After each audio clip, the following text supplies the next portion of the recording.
एक छोटे से गांव में सीता नाम की औरत अपने बेटे अर्जुन के साथ रहती थी।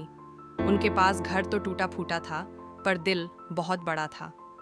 अर्जुन रोज खेतों में मजदूरी करता और उसकी माँ घर पर छोटी मोटी सिलाई करके दोनों का गुजारा करती।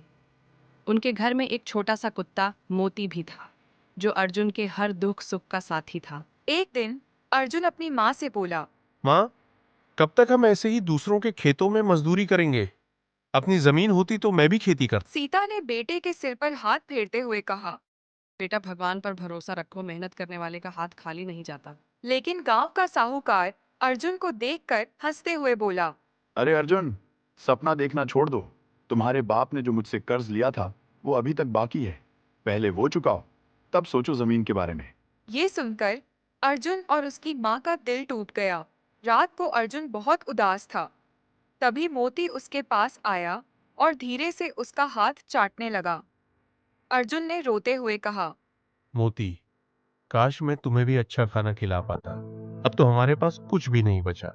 अचानक मोती ने दरवाजे के पास खुरचना शुरू किया। अर्जुन बाहर गया तो देखा कि वहां मिट्टी में एक पुराना पीतल का दीपक दबा हुआ था। अर्जुन ने उसे साफ किया और घर के अंदर ले आया। दीपक जैसे ही रगड़ा, उसमें से एक जिन्न निकल आया। जिन्न बोला, अर्जुन, मैं तुम्हारी मेहनत और ईमानदारी से खुश हूँ। मांगो, क्या चाहते हो? अर्जुन चौंक गया। उसने कहा, मुझे बस इतना चाहिए कि मेरी माँ को कभी भूख न लगे और हम अपना कर्ज चुका सके। जिन्न मुस्कुराया और बोला, ठीक है, तुम्हारे घर का अनाज कभी खत्म नहीं होगा और तुम्हारे पिता का कर्ज मैं चुका देता हूँ। अगले दिन साहूकार खुद अर्जुन के घर आया और बोला। अरे तुम्हारा कर्ज तो चुक चुका है, अब तुम अपनी जमीन पर खेती कर सकते हो।